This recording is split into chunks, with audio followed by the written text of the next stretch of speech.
ATM এর সামনে দাঁড়িয়ে থাকা দুজন বয়স্ক মানুষ, একজন বৃদ্ধ আর একজন বৃদ্ধা, আমাকে দেখতে পেয়ে আমার সামনে এগিয়ে এলেন। আমি যাওয়ার আগে থেকে ওনারা দাঁড়িয়েছিলেন, দেখে মনে হলো ওনারা স্বামী স্ত্রী। আমিও এটিএমে গেছি টাকা তোলার জন্য। আমাকে বৃদ্ধ মানুষটি এসে বললেন, আমাকে টাকাটা তুলে দেবে মা? কেন দেব না, নিশ্চয়ই দেব। আমি টাকাটা তুলে দেব শুনতেই বৃদ্ধ মানুষটি যথারীতি এটিএম কার্ডটা আর সাদা কাগজে লেখা এটিএম এর পিন নাম্বারটা পাঞ্জাবির পকেট থেকে বার করে দিয়ে আমাকে বললেন, নাও মা, চলুন ভেতরে চলুন, আমি টাকাটা তুলে দিচ্ছি। না না মা, তুমি যাও। আমরা বাইরে দাঁড়িয়ে আছি। সে কি কথা, আপনাদের টাকা তুলব আর আপনারা থাকবেন না, তা হয় নাকি? কেন হয় না মা, সব হয়। সে বিশ্বাস তোমার উপর আছে আমাদের। আর ওই ঠান্ডা করে আমাদের বড্ড ভয় করে। আমরা বাইরেই দাঁড়িয়ে আছি, তুমি টাকাটা তুলে এনে দাও। কি করব ঠিক বুঝে উঠতে পারছিলাম না। কতটা বিশ্বাস থাকলে এভাবে এটিএম এর পিন নাম্বার দিয়ে দেওয়া যায়? এমন সরল সাদাসিধে মনের মানুষ আছে নাকি? তা আমি বললাম, ঠিক আছে, কত টাকা তুলতে হবে? 2000 টাকা মা। আমি যথারীতি 2000 টাকা তুলে এনে দিয়ে বলি, এভাবে সবাইকে বিশ্বাস করবেন না, দিনকাল একদমই ভালো নয়। কে কখন ঠকিয়ে দেবে আপনারা বুঝতেই পারবেন না, আর কেউ যদি টাকাটা তুলেও নেয় তাও টের পাবেন না। বৃদ্ধ মানুষটি তখন হেসে বললেন, আমরা পড়াশোনা জানি না, এই বিশ্বাসটুকুই আমাদের সম্বল। ভগবানকে যেমন বিশ্বাস করি তেমন তোমাদের মতো মানুষদেরও বিশ্বাস করি। আর যদি লেখাপড়া জানতাম তাহলে কি টাকা তুলে দেওয়ার কথা বলতাম? আর আমাদের মতন গরিব মানুষদেরকে কেউ কি ঠকাতে পারে? যে ঠকায় সে অমানুষ। আর কেউ যদি টাকাটা নিয়েও নেয়, ভাববো সে আমাদের থেকেও গরিব। কথাগুলো শুনে বেশ ভালো লাগছিল। তার একটু কথা বলার ইচ্ছে হলো। আমি নিজের থেকেই জিজ্ঞাসা করলাম, আচ্ছা, এই বয়সে টাকা তুলতে এসেছেন এটিএমে, আপনাদের বাড়িতে কেউ নেই? না না মা, কেউ নেই। এই বুড়ো আর বুড়ি। ছেলে মেয়ে? না না, ও নিয়ে আমাদের দুঃখও নেই।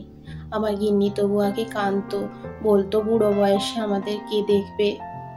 আমি গিন্নিকে বোঝাতাম, যিনি পাঠিয়েছেন তিনি নিশ্চয়ই একটা ব্যবস্থা করে রেখেছেন। যার কেউ নেই তার ভগবান আছে। আমি তো লেখাপড়াই জানি না, আমার গিন্নি তবু নামটা লিখতে পারে। এই বয়সে এসে দুজন দুজনের হাত ধরেছি, যেখানে যাই একসঙ্গে বেরোই। কথাগুলো আমি শুনছি আর পাশে দাঁড়িয়ে থাকা বৃদ্ধার মুখের দিকে তাকিয়ে দেখছি মানুষটা কেমন বয়সের ভারে ছোট হয়ে গেছে। বয়স দেখে মনে হলো এই 70-72 হবে। রোগাটে চেহারা, মাথা ভর্তি সিঁদুর।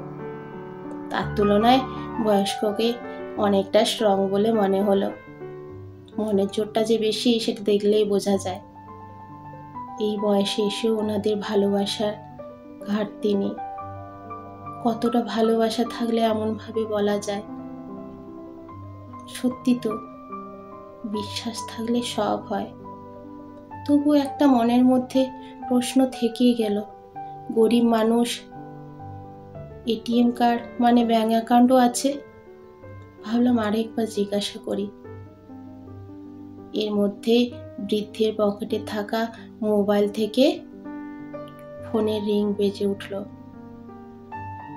পাশে দাঁড়িয়ে থাকা বৃদ্ধা বললেন, ওই বুঝি বাবু ফোন করেছে, ফোনটা ধরো।